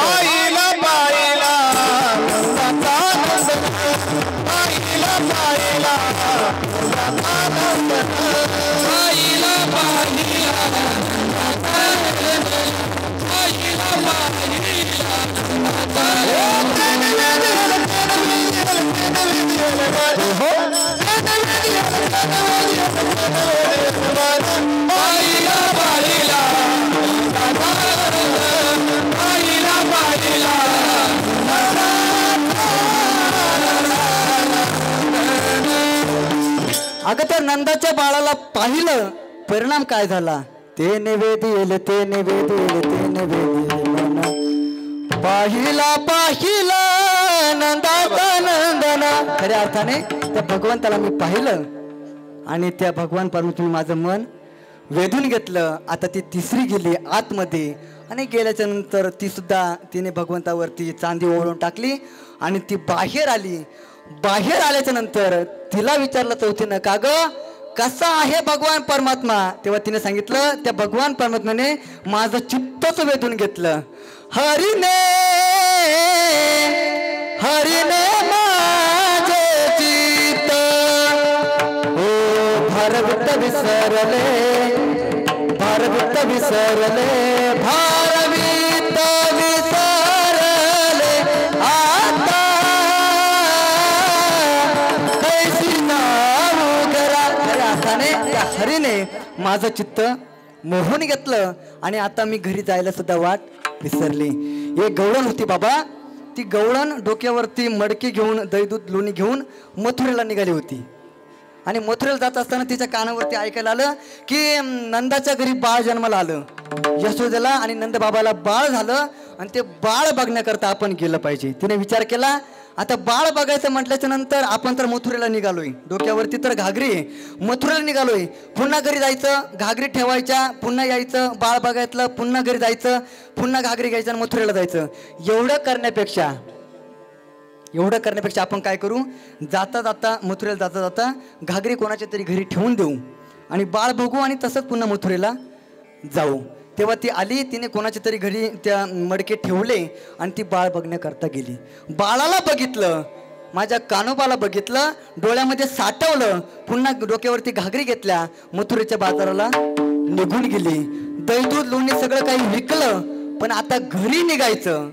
परंतु घरी निघत असताना मनामध्ये एकच राहिलं, किती गोड आहे ग त्या नंदाचं बाळ, किती गोड आहे.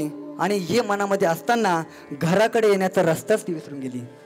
हो मैं बोली घर जान बार, मैं बोली घर जान बार, हो रस्त बेचन आई हुआ, मैं बोली घर जान बार, हो रस्त बेचन आई हुआ, मैं बोली घर जान बार. खऱ्या अर्थाने ती घराकडे येण्याचा रस्ताच विसरून गेली. आता जर आपण प्रत्येक गवळणीचा जर अनुभव जर सांगत बसलो तर मात्र आपल्याला सुद्धा संध्याकाळपर्यंत अनुभव घ्यावा लागेल. आणि म्हणून खऱ्या अर्थाने अशा सगळ्याच गवळणी नंदाच्या घरी जायच्या, बाळाला बघायच्या, गोड कौतुक करायच्या आणि हसत हसत घरी निघून यायच्या. महाराज त्यामध्ये प्रकार एक घडला. रस्त्यामध्ये एक माडी होती आणि त्या माडीवरती वरच्या मजल्यावरती MH95 राहत होती. MH95 म्हणजे जोपर्यंत त्या जेवढ्या काही गवळणी भगवान परमात्म्याला बघायला जायच्या तेवढ्या MH15 ते MH45 पर्यंत होत्या. MH कळतं तुम्हाला, वयोमर्यादा. त्या गवळणी वयाने 15 वयापासून तर 45 वयापर्यंत होत्या. पण रस्त्यामध्ये एक माडी होती आणि त्या माडीवरती वरच्या मजल्यावरती दुसऱ्या मजल्यावरती एक MH95 राहत होती. 95 वर्षाची म्हातारी. आता म्हातारी म्हटल्याच्या ती का तरुण असतील का, नाही, 95 वर्षाची म्हातारी. आणि मग ती दररोज बघायची, बाबा रस्त्याने गवळणी ठोळके करताय, जाताय, दररोज नवीन नवीन वस्त्र परिधान करताय, नवीन नवीन मेकअप करताय त्यांच्याकडे सगळं काही मेकअपचे साहित्य आहे, मॅचिंग साडी घालताय, मॅचिंग लुगडं नेसताय, मॅचिंग बांगड्या घालताय, मॅचिंग टिकली लावताय. आजकाल ते भरपूर आलं नाही का. आता अजून आम्हाला अनुभव नाही ते मॅचिंगचा, पण ठीक आहे. आणि मग असं मॅचिंग मॅचिंग सगळं काही दररोज वेगवेगळ्या प्रकारचे नटून थटून जाताय. नेमके जाताय तरी कुठे. आणि म्हणून त्या MH95ने वरून आवाज दिला, अगं हे गवळ्यांनो थांबा म्हटले. दररोज माझ्या रस्त्याने जाता येता गलबल करतात. इकडून जाताना हातामध्ये काहीतरी घेऊन जातात, तिकडून येताना तोंडामध्ये हसू घेऊन येतात. नेमके तुम्ही जातात तरी कुठे. तेव्हा त्या गवळणीने उत्तर दिलं, अगं आजी तुझे 10 गेले आणि 5 राहिले, तुला काय करायचं ते ऐकून. तेव्हा ती म्हातारी म्हणते, ती गवळण म्हणते, अगं तसं नाही, पण नेमकं तुम्ही जाता तरी कुठे. तेव्हा त्या गवळणीने सांगितलं की अगं आपल्या गावचे नंद ज्यांच्याकडे 1 लाख गाय आहे, 9 लाख गाय आहे, आणि अशा 9 लाख गायींचे मालक ते नंद बाबा, त्यांना मुलगा झाला.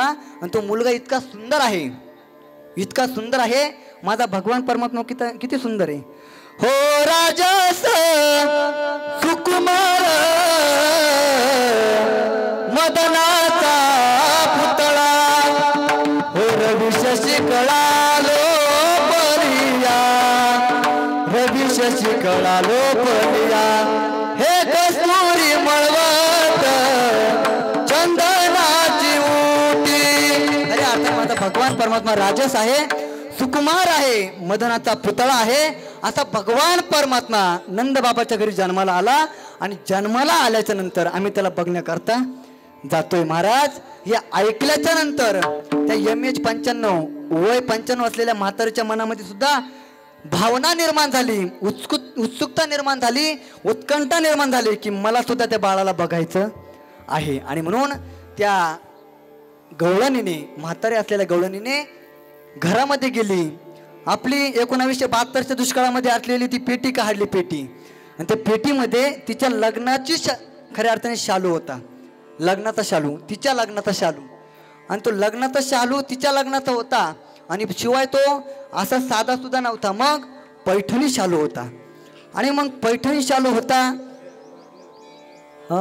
हा पैठणी शालू होता. आणि मग तिने मेकअप करण्याकरता ती समोर आली. तिने शालू नेसला, तिचं नाव होतं मालू. आणि मग त्या मालूने शालू नेसला. आता मला सांगा, MH95 अलीकडे जर बघितलं तर अगदी 15-20 वर्षाच्या मुलींना सुद्धा गॉगल लागलेली. तेव्हा ती MH95 वय असलेली म्हातारी, आणि तिला गॉगल होता, म्हणजे तिला 4 डोळे होते. आणि मग तिने शालू नेसायला सुरुवात केली. आता शालू नेसत असताना तिचे हात थरथर करीत होते. तिच्या लक्षात आलं नाही आपला पदर कसा आहे, आपला पदर कोणत्या बाजूला आहे. आणि मग तिने शालू नेसताना तो नेसला उलटा, तो शालू नेसला उलटा. बरं त्या काळातली पैठणी होती ती आत्ताची येवले पैठणी नव्हती, कापसे पैठणी नव्हती, त्या काळातली पैठणी होती. मग त्या काळामध्ये लोकांना नाद असायचा. जसं बघा ना, आता त्या मंडपावरचे चित्र आहे का, त्या कलशाचे चित्र आहे, ते मंडप बांधलेलं ते चित्र आहे, पडदे बांधलेलं. आणि मग त्या शालूवरती सुद्धा कलशाचं चित्र होतं, मंडप ते गाठणी बांधलेलं चित्र होतं. किंवा त्या काळातले कारखाने होते, कादवा साखर कारखाना, असे वेगवेगळे साखर कारखाने, त्या कारखान्याचं चित्र होतं. मग ते कारखान्याचं तो पाईप वरती निघालते, काय त्याला म्हणतात, सायलन्सर, ते वरती निघालेलं, त्याच्यातून धूर निघताना. आणि मग असे वेगवेगळे प्रकार ते मोत्यांनी मडवलेला तो पैठणी शालू. आपण तो शालू नेसत असताना तिने नेसला उलटा. आता उलटा शालू नेसला म्हटल्याच्या नंतर ते कारखाने काय झाले, उलटे. ते कारखान्यांचा धूर वरती निघायचा तर तो खालीच निघायला लागला. ते कलश नारळ वरती असतं तर तो कलशाचं नारळ खाली दिसायला लागलं. काही गवळणी ते घागरी घेऊन मथुरेला जाताना ते त्यावरती दर्शवलेलं होतं, त्या गवळणी सुद्धा उलट्या दिसायला लागल्या. आणि मग त्या शालूने, त्या मालूने, खऱ्या अर्थानं तो शालू, ती पैठणी उलटी नेसली. आणि आता ती मेकअप आरशासमोर गेली, आहे ना मेकअप आरसा. आणि मग मेकअप आरशासमोर गेल्याच्या नंतर ती मेकअप आरशासमोर खुर्ची मांडली, खुर्चीवरती ती मालू बसली आणि आता मेकअप करायला लागली. आता मेकअप करत असताना ती म्हातारी होती महाराज, वय किती तिचं, 95. वय लक्षात ठेवा, माझ्या लक्षात राहत नाही, वय 95 होतं. आणि मग 95 म्हटल्याच्या नंतर तिचे हातपाय ते थरथर थरथर थरथर ते व्हायचे. आणि मग असं होत असताना तिने विचार केला, गवळणीकडे बघितलं होतं, काहींनी लाली लावली होती, काहींनी काजळ लावली होती, काहींनी मस्त टिकली लावली होती, काहींनी नाकामध्ये मस्त मोत्याची नथी घातली होती, काहींनी त्या हातामध्ये काय म्हणतात त्याला, ते दांडामध्ये, आजीबाई कसं तोळ बांध्या ते सगळं काही बघितलं होतं. आणि मग तिने सुद्धा तो मेकअप बॉक्स समोर बसली, खुर्ची मांडली, आरसा समोर होता. आणि मग तिने हातामध्ये आता लाली घेतली आणि आता ते लावता लावता लल करता करता ती लाली ओठाला लावायची. तर तिची ती लाली गेली डोळ्याला लटकून, डोळ्याला लालीला टाकली. पुन्हा तिने काजळ घेतलं. आता ते काजळ भरता ते काजळ डोळ्याला लावायचं. तर तेवढ्यात ती गेला ओठाला लागून. मी नाही म्हणत, कबीरदासजींची खऱ्या अर्थाने गवळणी. ओठों पे लाली नयनों में कुंकू,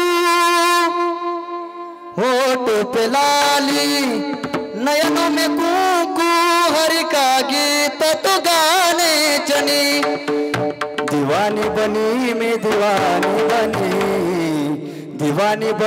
मैं दीवानी बनी, मुरली के नादे दीवानी बनी. खऱ्या अर्थाने त्या भगवान परमात्म्याचं जितकं गुण ऐकलं होतं त्याचा परिणाम कानाला, खऱ्या अर्थाने डोळ्याला लावायचं काजळ तिने ओठाला लावलं आणि ओठाला लावायची लाली तिने डोळ्याला लावलं. असा तिने मेकअप केला.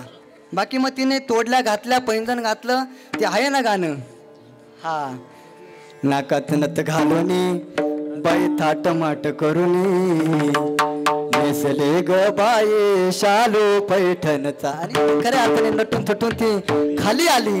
आणि खाली आल्याच्या नंतर खऱ्या अर्थाने ती निघाली, रस्त्याने चालायला लागली. तेवढ्या समोरून एक MH 101 आला. तिचा नवरदेव, तिचा नवरा, तो म्हातारा, तो 101 वयाचा होता. तो समोर आला. त्याने लांबून पाहिलं, गिराईक तर आपलं दिसतंय, पण जवळ आल्याशिवाय काही ठाव ठिकाणा लागणार नाही. जवळ आलं आणि एका चौकामध्ये, मरळगोळीच्या चौकामध्ये भेट झाली. दोन्हींनी एकमेकांना राम राम, अरे राम राम म्हटले, राम राम, इथंच भेटले म्हटले, बरं झाले भेटले.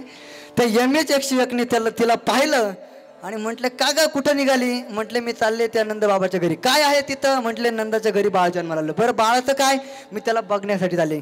अगं बाळाला बघण्यासाठी चालली, पण जरा व्यवस्थित तर जा ना. तेव्हा ती गवळण म्हणते, काय झालं? काय झालं म्हणजे? अगं बघ ना, तुझा शालू बघ, तू कसा नेसलाय, उलटा शालू नेसलाय. म्हटले, तो दूर सगळा खालीच निघायला लागला. म्हटली, वरती निघायला पाहिजे. तर त्या गवळणी माठ घेऊन चालल्या, त्या उलट्या झाल्या. म्हटली, ते कलश उलटे झाले. म्हटले, असा उलटा तू शालू नेसून ठेवला. बरं, अजून तुझा मेकअप बघ. म्हटले, डोळ्याला लाली लावली. म्हटले, ओठाला काजळ लावली. म्हटले, तू असा काय मेकअप केला? म्हटले. तेव्हा ती गवळण म्हणते, जाऊ दे, असा कसा नका असे ना, मला भगवान परमात्म्याला भेटण्याकरता गेलं पाहिजे. तेव्हा तो तिचा नवरा म्हणतो, तो म्हातारा म्हणतो, अगं जाऊ दे, काय जाऊ दे, एकदा घरी जा, पुन्हा फ्रेश हो आणि पुन्हा नवीन मेकअप कर. वाटलंच नसल जमत तुला, मी करून देतो. म्हटले, इथून मागे मी तेच करत आलो, इथून पुढे करून देतो. म्हटले, काही अडचण नाही. नाहीतरी लग्न झाल्याच्या नंतर तेच करावं लागतं, यांचंच पुरवावं लागतं, नाही का? अनुभव आहे तुम्हाला का नाही? यांचं पुरवावं लागतं. आणि मग तो म्हटलं, मी मेकअप करून देतो, काही काळजी करू नको. तेव्हा त्या गवळणीने सुंदर उत्तर दिलं होतं. तिने सांगितलं, स्वामी, अहो घरी कधी जायचं, पुन्हा फ्रेश कधी व्हायचं, मेकअप कधी करायचा, पुन्हा भगवान परमात्म्याला भेटण्याकरता कधी जायचं, तोपर्यंत जर काळ जर आला, जर मी मरण जर पावले, तर भगवान परमात्म्याला पाहायची इच्छा माझी राहून जाईल. त्यापेक्षा आहे तशीच मला जाऊ द्या आणि एकदा त्या भगवान परमात्म्याला डोळे भरून पाहू द्या. खऱ्या अर्थाने ती गवळण भगवान परमात्म्यासाठी गेली. माझा दृष्टांत संपला. इतका तो भगवान परमात्मा लावण्य सुंदर होता आणि त्याला बघण्याकरता सगळ्या गोकुळातल्या गवळणी त्याला बघण्याकरता जात होत्या. हळूहळू माझा भगवान परमात्मा मोठा व्हायला लागला. रांगत रंगणी चोरीत लोणी, खऱ्या अर्थाने तो रांगायला लागला. तळवे तळ हात टेकीत, डाव्या गुडघ्याने रांगत, रंगणी रंगनाथ तो मी देखील असे. खऱ्या अर्थाने असे अनेक प्रकारचे तो मोठा व्हायला लागला. आणि जसा माझा भगवान परमात्मा, माझा कन्हैया, माझा लाला मोठा व्हायला लागला, तसं त्याच्या खोड्या सुद्धा वाढायला लागल्या. आणि मग त्याने गावातले 4-5 टवाळखोर पोरं जमा केले, रिकाम टेकडे पोरं जमा केले आणि सांगितलं, का रे तुमच्या तब्येती अशा कशा दिसताय? काल आमच्या गावामध्ये आला होता. म्हटले, तो कीर्तनकार गोकुळ महाराज देशमाने देणेवाडीचा का कुठला? म्हटले, दिसायला असा पातळ होता, बारीक होता, इतका बुटका होता, पण बोलायला लई चरा बोलत होता. म्हटला, तुमचं सुद्धा तेच झालं, बोलायला बाता टमाटामा हानी त्या. म्हटले, आणि दिसायला तुम्ही असे पातळ दिसता. म्हटले. तेव्हा त्या गोपाळाने सांगितलं की बाबा, आमच्या घरी सगळं काही आहे, दूध आहे, दही आहे, तूप आहे, सगळं आहे, पण आमच्या मातोश्री काय करतात, ते सगळं मथुरेच्या बाजाराला विकायला नेतात. मग आम्हाला शिल्लक काय राहतं? ते फक्त ताक. आणि मग त्या ताकावरती कुठं तब्येत होत असते का? भगवंताने सांगितलं काळजी करू नका, आपण एक टीम तयार करू म्हटलंय, एक गट तयार करू म्हटलंय आणि आपण इथून पुढे काय करायचं? याला तरी यारे लागे, याला तरी यारे लागे, याला तरी यारे लागे, अवघे माझ्या मागे मागे, अवघे माझ्या मागे मागे, आजी रे पोटा भरी, आजी रे पोटा भरी, आजी रे पोटा भरी, आजी रे पोटा भरी, पोटा भरी. भगवान परमात्मा सांगितलं तुम्हाला जर धष्टपुष्ट व्हायचं असेल तर आमच्या मागं यावं लागेल. आमचे बापू सुद्धा आम्हाला तेच बोलली, जर तुम्हाला आमच्यासारखं दिसायचं असेल तर मात्र आमच्या मागे मागे यावं लागेल. आणि मग याल तरी यारे लागे, अवघे माझ्या मागे मागे मागे. खऱ्या अर्थाने मागं आल्याच्या नंतर काय होईल? आजी देतो पोट भरी, पुरे म्हणाल तो वरी. खऱ्या अर्थाने मी तुम्हाला ते सगळं काही देईल. त्यासाठी आपल्याला काय करावं लागेल? तर चोरी करावं लागेल. आणि मग खाण्याची चोरी करायची. मग त्यांनी तो गट केला, गवळणच्या घरी जायचं, चोरी करायची, एकावरती एक उभं राहायचं, शिंके फोडायचे, मडके तोडायचे आणि त्या गवळणीचे ते खऱ्या अर्थाच्या ठिकाणी चोरी करायची. गवळणी वैतागल्या आणि मग सगळ्या गवळणी 7-5 मिळून आली. या गवळणी खऱ्या अर्थाने त्या गवळणी येऊन खऱ्या अर्थाने भगवान परमात्म्याच्या आईकडे यशोदा मातेकडे यायच्या आणि यशोदा मातेला गाराने सांगायच्या, अगं आवरी आवरी आपुला काना नाशियेल्या मुच्या सुना. खऱ्या अर्थाने हा काना तुला तुझाच गोड वाटते काना, खऱ्या अर्थाने हा तुलाच गोड वाटतो, याला थोडे आवर घाल. तेव्हा माझी यशोदा माता म्हणते माझा भगवान परमात्मा काही ऐकणार नाही. मग याला काय करावं लागेल? उद्या जाई राणा सवे घेऊन गोदना. भगवंता कन्हैया तू आता उद्यापासून काय कर? तर तुला शाळा आहे. कोणती शाळा? तर रानामध्ये जायची. तुम्ही गाया घेऊन सारे गोपाळ रानात या. खऱ्या अर्थाने आपण सर्वांनी भगवंताने सर्व गोपाळांना सांगितलं की आपण आता काय करायचं? रानामध्ये जायचं. पण जात असताना गाई घेऊन जायचं आणि त्या गाई तिथे नेऊन काय करायच्या? गोधने गोधने गोधने गोधने चारावया जातो शारंग पाणी, ओ चारावया जातो शारंग पाणी. खऱ्या अर्थाने त्या गाई चारायला जायचं. मग त्या ठिकाणी गेल्याच्या नंतर खऱ्या अर्थाने सर्व गोपाळ माझा भगवान परमात्मा सगळे मिळून त्या गाई चारायचे. दुपारचा प्रहर होईपर्यंत गाई जोगवायच्या, गाई चारायच्या. आणि एकदा दुपारचा प्रहर झाला, ऊन वाढायला लागलं की मग त्या गोपाळांनी गाई एका झाडाच्या सावलीखाली उभ्या करायच्या आणि मात्र त्या गोपाळांनी त्या माझ्या भगवान परमात्म्याने खेळ मांडायचा. खेळ कोणकोणते सांगितले?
खऱ्या अर्थाने या ठिकाणी सगळेच खेळ झाले बरं का. सगळे खेळ झाले. मला तर वाटतं त्यांच्या सुद्धा मनामध्ये आहे आता बाबा आवरा. आणि मग सगळेच खेळ या ठिकाणी झाले. एक खेळ राहिला. खेळ मांडी लाल गोरी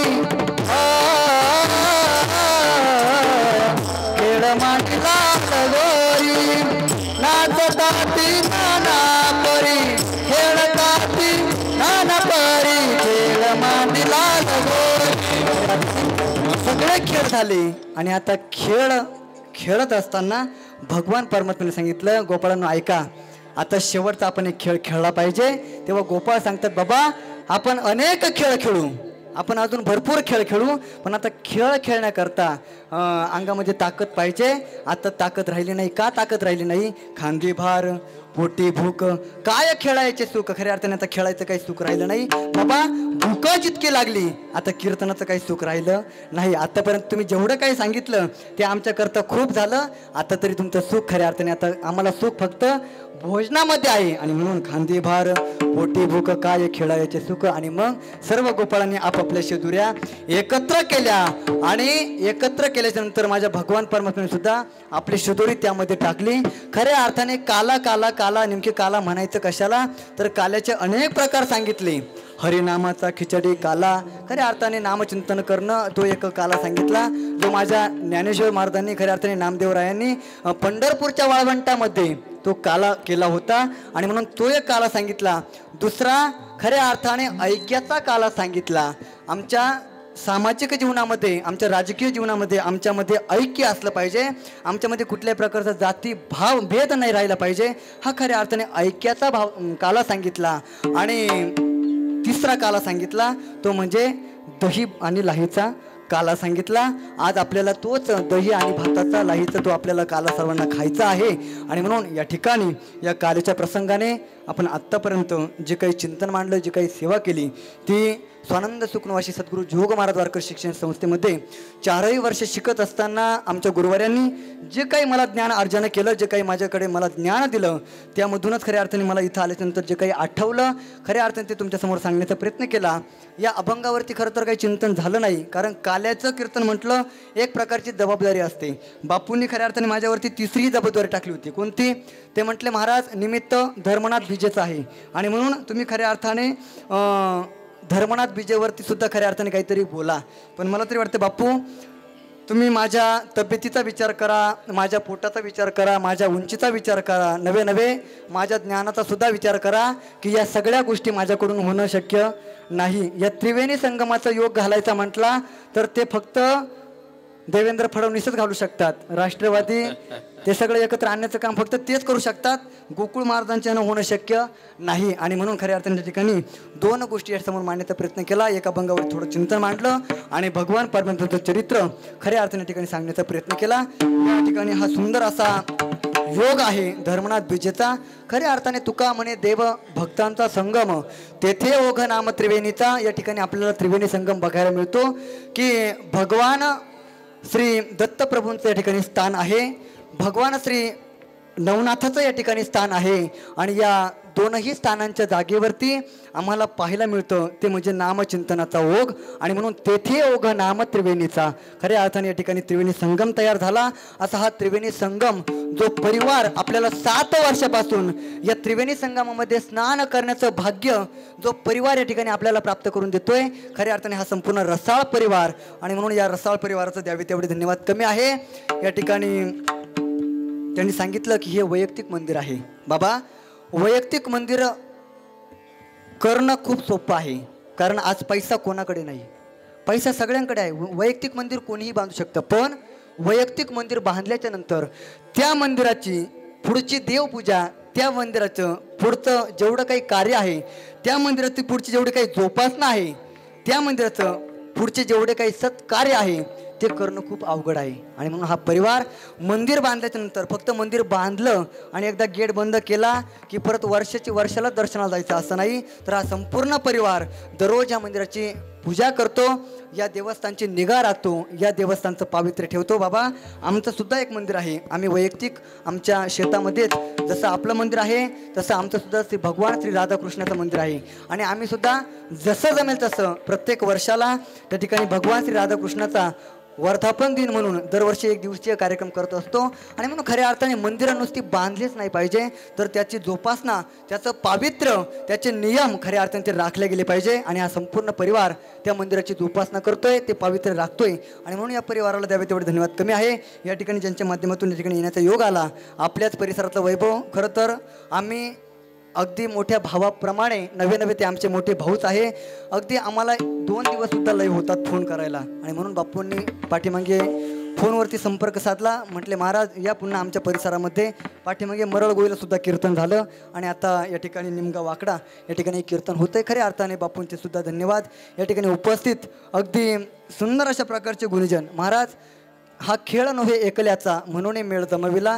कीर्तन जर म्हटलं तर हे एकट्याचं काम नाही. या ठिकाणी साथ संगत खूप महत्त्वाची असते आणि माझ्यासारख्या खऱ्या अर्थाने आम्ही सुद्धा गायनाचंच काम करतो आणि म्हणून आम्हाला या ठिकाणी माझ्या जातीचे मज भेटो कोण. खऱ्या अर्थाने माझ्या जातीचं जर मला कोणी भेटलं, जातीचं म्हणजे ती जात नाही बरं का, माझ्या गुणाचं खऱ्या अर्थाने मला जर कोणी भेटलं तर मला त्यात खूप आनंद वाटतो आणि म्हणून तीनही गायक अगदी गोड गळ्याचे धनी या ठिकाणी आदरणीय सागर महाराज असतील, या ठिकाणी आदरणीय प्रणव महाराज असतील, आदरणीय अंकित महाराज असतील, ते उपस्थित आहे. त्यांच्या चरणावरती धन्यवाद करतो. मृदंगाचार्य खूप सुंदर हात आहे. मी त्यांचं वर्णन केलंच. खऱ्या अर्थाने त्यांचा मृदंग ऐकला की मला खऱ्या अर्थाने पांचाळ गुरुजींची ध्यान येते, आठवण येते. महाराज तुम्ही जरी नाही म्हणत असाल परंतु कीर्तनकाराला समर्पकता काय असते, कीर्तनकाराला काय समर्पक हवं ते जर बघायचं असेल तर आमच्या राजूबाबांकडून आणि म्हणून खऱ्या अर्थाने त्यांच्याही चरणावरती दंडवत करतो. छोटे मृदंगाचार्य आहे आदरणीय आमच्या मुकुंद महाराजांचे चिरंजीव आहेत, ते त्यांनाही दंडवत करतो. माझा आवाज तुमच्यापर्यंत ज्यांनी पोहोचवला, उत्कृष्ट साऊंड सिस्टीम आहे, आपल्या परिसरातलं वैभव आहे. खऱ्या अर्थाने आपलेच माणसं मोठी केली पाहिजे बरं का. आपली माणसं, आपली माती, आपली माणसं आणि आपली माती आपलीच माणसं करतात असंही होत असतं आणि म्हणून खऱ्या अर्थाने आपली माणसं आपण जपली पाहिजे. म्हणून खऱ्या अर्थाने दादाने धन्यवाद आहे. त्या ठिकाणी आपण सर्वजण मातृवर्ग पितृवर्ग अगदी राजा परीक्षितासारखे आपण सर्वांनी देहाचे कान करून आपण हे कीर्तन श्रवण केलं. तुमच्याही चरणावरती या ठिकाणी दंडवत करतो आणि या ठिकाणी माझ्या सेवेला पूर्ण विराम देतो. या ठिकाणी निवृत्तीदादांचं भजन होईल, त्यानंतर ज्ञानेश्वर मौलींचं भजन होईल आणि त्यानंतर जय विठ्ठल होईल, काल्याचा अभंग होईल, त्यानंतर दहीहंडी फुटेल. सर्वांनी एकदा वरती हात करा, वरती हात करा. सर्वांनी हाताने टाळी वाजवायची, मुखाने नामस्मरण करायचं.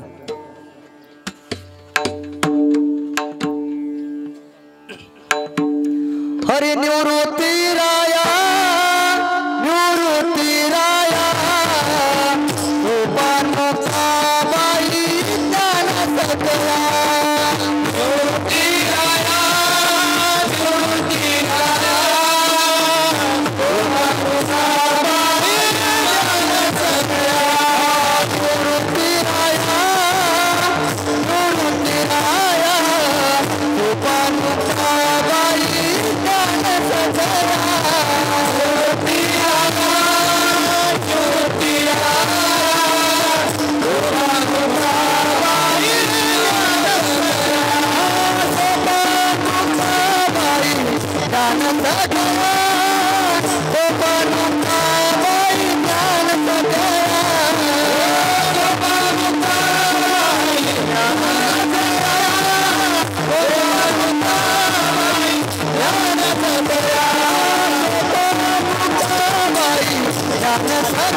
Bye.